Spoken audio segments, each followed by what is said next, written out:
अरे स्वर्ग का इतिहास तुम जानना चाहते हो तो चलो गोंडवाना, मध्य भारत के आदिवासियों के पास चलो। 250 रियासतें थी। किसी आदिवासी राजा ने अपनी बहन और बेटी को सत्ता के लिए मुगलों और अंग्रेजों को नहीं दिया। कोई इतिहास नहीं है। वीर नारायण शाह को अंग्रेजों ने तोप के आगे बांध कर उड़ा दिया, लेकिन उसने दास्ता स्वीकार नहीं की। रानी दुर्गावती को अकबर ने खबर भेजी कि तुम स्वीकार कर लो दास्ता, तुम्हारे राज्य को हम नहीं लेंगे। रानी दुर्गावती ने चैलेंज किया कि आओ दो दो हाथ कर लेते हैं, पता चल जाएगा कि गोंडवाना किसको कहते हैं। मंगल पांडे पर फिल्म भी बन गई, हम सब जानते हैं, पढ़ाई होती है। आजादी का पहला लड़ाका कौन था? सिपाही विद्रोह। वो सिपाही विद्रोह था ही नहीं, वो धार्मिक विद्रोह था, सबको पता है।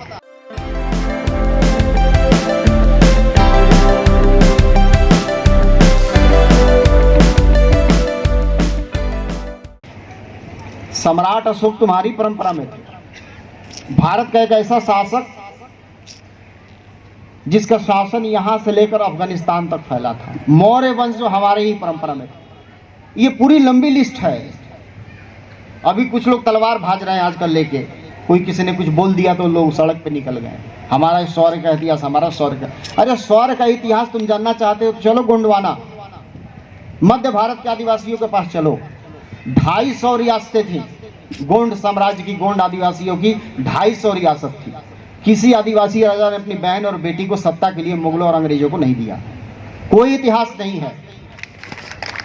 ये जानिए आप अपने पुरखों को। वीर नारायण शाह को अंग्रेजों ने तोप के आगे बांध कर उड़ा दिया, तोप से उड़ा दिया, जिंदा वो उड़ गया, लेकिन उसने दास्ता स्वीकार नहीं की।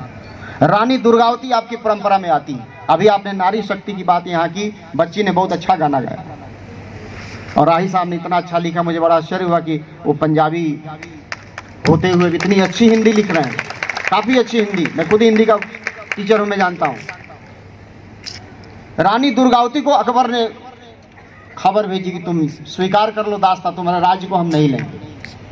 उसे लगा कि औरत है क्या लड़ेगी, ऊपर से आदिवासी, इन लोग का क्या है, तीर धनुष रखते हैं, नंग धड़ंग रहते हैं।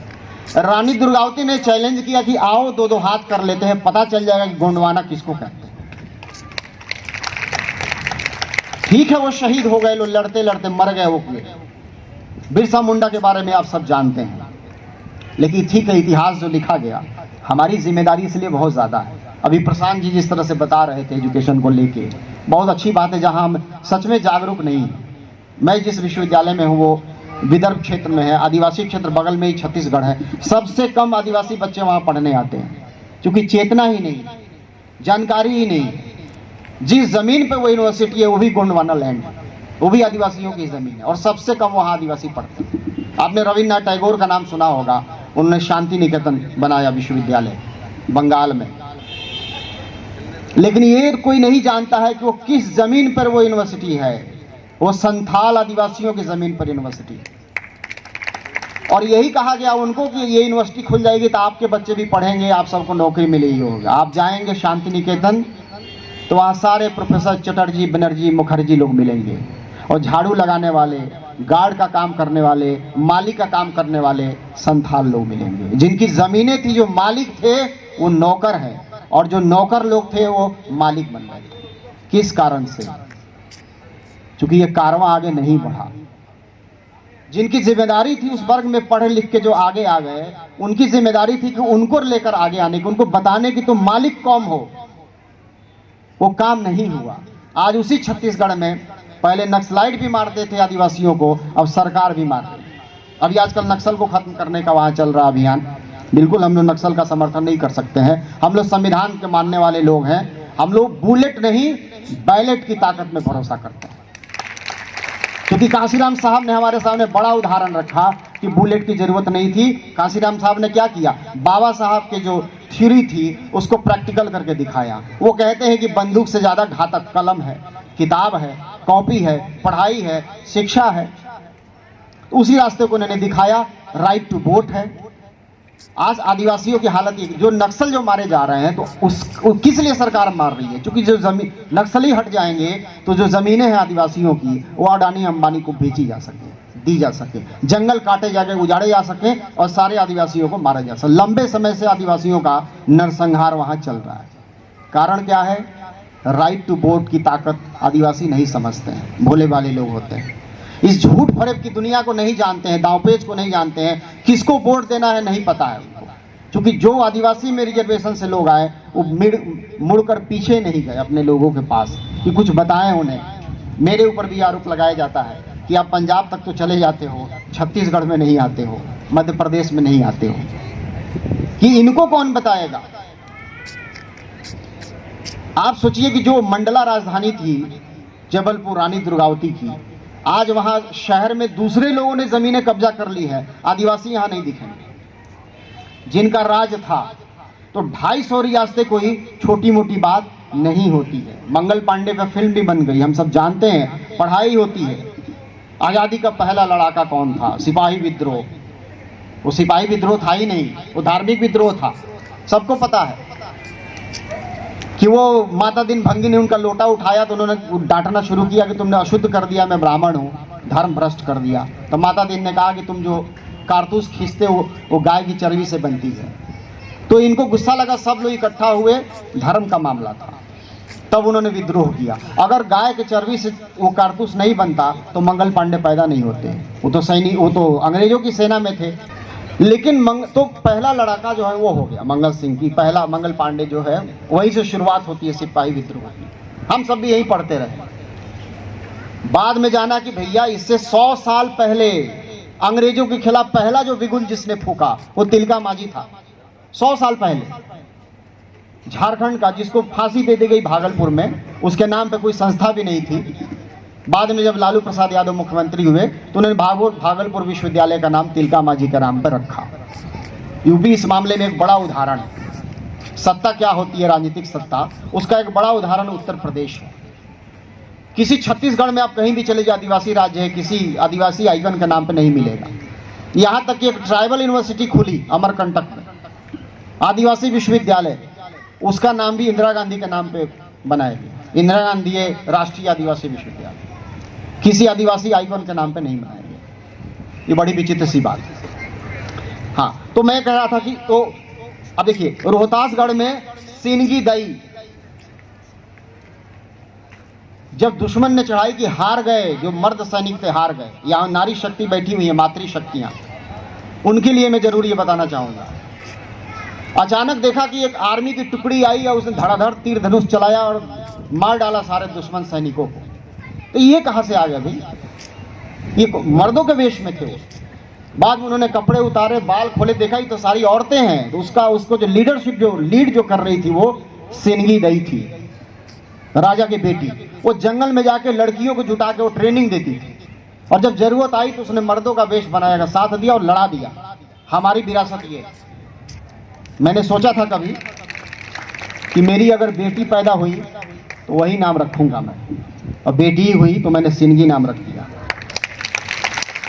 वो भी आने वाली थी लेकिन बहुत छोटी, इसलिए नहीं आ पाई। क्योंकि मेरी जब शादी हुई थी तो पहली बार मैं यहीं पत्नी को लेकर आया था, और बेटी होने के बाद ये पहला कार्यक्रम था। तो मैं सोचा था कि उनकी शुरुआत भी कर ही दूँ, लेकिन छोड़ दिया कि इसी बहाने अगली बार आप बुला लेंगे, हो सकता है।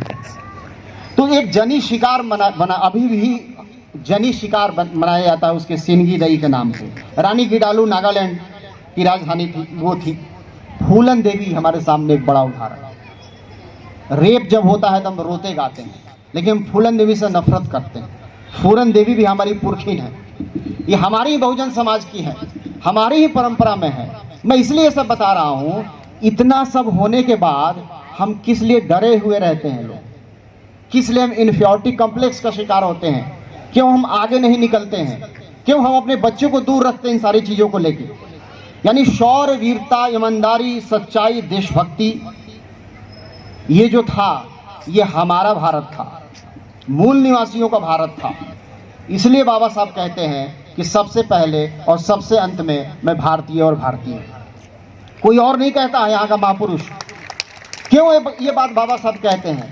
क्योंकि यहाँ की जो श्रवण संस्कृति है, जो श्रम करने वाले लोग हैं, मेहनत करने वाले लोग हैं, जो अर्जक लोग हैं, जिन्होंने इस देश को बनाया, नेशन बिल्डिंग का जिन्होंने काम किया वो कामगार लोग थे, वो मेहनत कश लोग थे, उसी कबीर और रविदास की परंपरा से आने वाले लोग थे। जब यही लोग भारत बना रहे थे तो भारत है किसका यार? हमारा ही तो है भारत। इसलिए सबसे पहले और सबसे अंत में भारतीय हैं, कोई और नहीं कहता।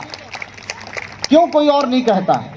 क्योंकि उसके तार उतने नहीं जुड़ते हैं। जब संख्या 85% इधर है, कामगार लोगों की है, तो भारत तो बना यही लोग रहे हैं। बिगाड़ने का काम जरूर 15% लोगों ने किया, नष्ट करने का काम जरूर इन्होंने किया, वरना भारत कभी गुलाम नहीं होता। जहां अशोक है, सम्राट अशोक जहां है, जहां चंद्रगुप्त मौर्य हैं, जहां रानी गिडालू हैं, जहां रानी दुर्गावती जैसे लोग हैं, शासक हैं, हमारे वीर नारायण सिंह हैं, वो कैसे देश गुलाम हो सकता है? गुलाम 15% लोगों की वजह से हुआ, 85% लोगों की वजह से नहीं हुआ। उनका कब्जा होता गया, वो सारी चीजें अपने हाथ में लेते गए जिनका भारत नहीं था। आज भी उनका भारत नहीं। अगर उनका भारत होता तो ये जितना जातिवाद की जहर है वो कभी इसको रोकते नहीं। उनका भारत होता तो सबसे आगे वो फूले फिल्म का स्वागत करते। उनका भारत होता तो सबसे आगे वो हमारे लोग के साथ आते और बाबा साहब को अपनाते। वोट के लिए अपनाना अलग चीज। आज बाबा साहब की बात बहुत हो रही है, उसका कारण वोट बैंक है, आप सब जानते हैं।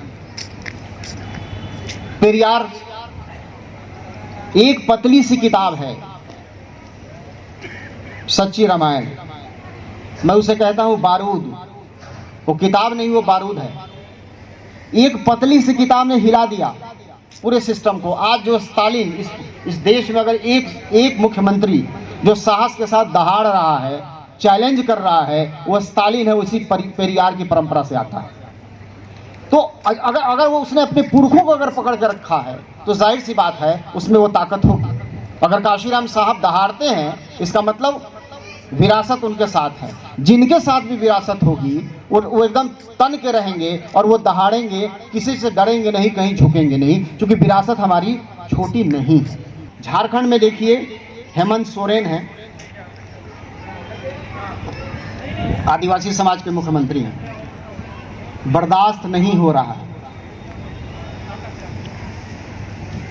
ईडी लगाया, तमाम सारे, अभी पूरी मशीनरी लग गई थी झारखंड में हराने के लिए उनको, कि किसी भी तरह से हारे। अच्छी बात है कि झारखंड के जो आदिवासी हैं वो छत्तीसगढ़ से बेहतर हैं। छत्तीसगढ़ के आदिवासी उस तरह से नहीं पढ़े लिखे हैं जितने झारखंड में एजुकेशन, इसलिए उनमें इतनी राजनीतिक चेतना है और फिर से हेमंत सोरेन जीत गया। कहने का क्या मतलब है? यानी कि हम दलित को भी बर्दाश्त नहीं करेंगे सत्ता में, आदिवासी को भी बर्दाश्त नहीं करेंगे, पिछड़े वर्ग के लोग को बर्दाश्त कर सकते हैं जो हमारे धार्मिक गुलाम बन जाएं, उनका चलेगा। तो हैं लोग कई जगह, मध्य प्रदेश में भी थे और अभी भी हैं, और भी कई जगह लोग हैं, लेकिन हैं किस काम से?